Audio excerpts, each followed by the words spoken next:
Dottoressa, io credo proprio di avere la litosi. Te ne sei accorto, eh? Grazie. Ciao a tutti e bentornati in un nuovo video su Igienista Mentale. Io sono Francesca. Oggi sfatiamo il mito della litosi e la mascherina, ovvero la mascherina fa venire la litosi? Assolutamente no.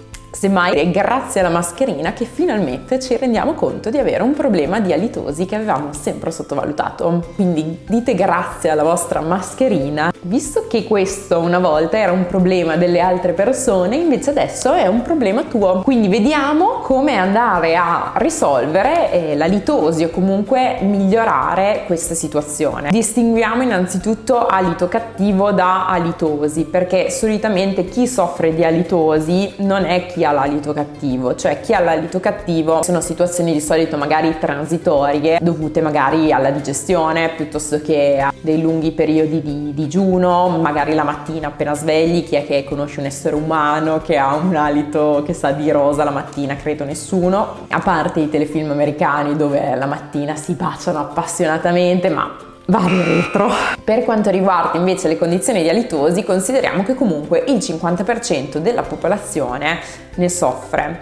Questo vuol dire che abbiamo una situazione in cui non solo c'è un alito cattivo, ma è una condizione patologica dettata, pensate bene, al 90% da problemi legati alla bocca e solo il 10% è legato invece a dei problemi che possono derivare da sinusiti, quindi problemi respiratori o problemi dello stomaco. Di solito la litosi è causata da dei composti che si trovano all'interno della bocca, che sono composti a base di idrogeno solforato, metilmercaptano e acidi organici. Vi dico che è inutile mascherare la litosi con delle mentine o delle gomme da masticare. Bisogna sempre cercare di arrivare alla causa di questi problemi. La litosi è un problema che riguarda tutte le età, dai bambini agli anziani, e sicuramente è una condizione sociale che una volta ci metteva un po' in difficoltà con le persone. Adesso quando allontaniamo la mascherina e sentiamo l'odore che c'è dentro, ci viene anche un po' da dire: oh, però attenzione. È anche un vantaggio, perché se abbiamo mangiato la pizza con la cipolla la sera prima, alla mattina almeno non uccidiamo nessuno, in particolare con la FFP2.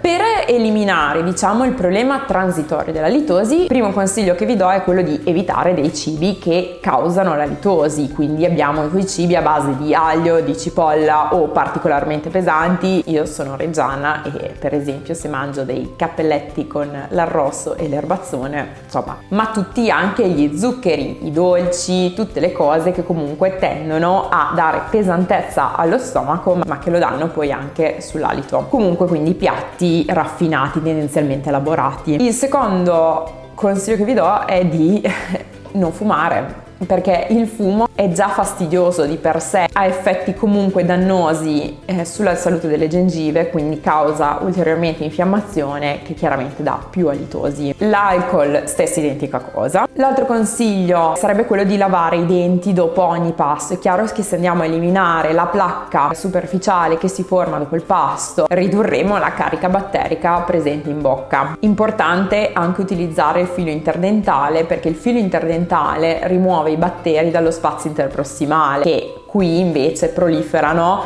e tendono proprio a causare questo fenomeno della proteolisi che dà quell'odore super sgradevole che sentiamo. Pulire la lingua è un altro degli accorgimenti, in particolare nella parte posteriore della lingua è una nicchia in cui i batteri si possono annidare, quindi oltre allo spazzolino per fare questa operazione si possono utilizzare dei nettalingua, che sono appunto degli strumenti appositi. Bere tanta acqua, aumentare l'apporto di liquido durante il giorno riduce questa problematica. Non saltare i pasti, perché in questo modo diminuisce la salivazione. La salivazione è importante proprio per evitare questo fenomeno di alitosi. Pensate, la mattina quando abbiamo digiunato per tante ore abbiamo un alito che non sprizza certo di gioia, proprio perché la bocca comunque si è seccata durante la notte. Andare da un dentista o da un igienista dentale per un controllo e un'igiene, quindi rimuovere il tartaro e la placca dalle gengive e dai denti è sicuramente il miglior metodo per rimuovere la litosi,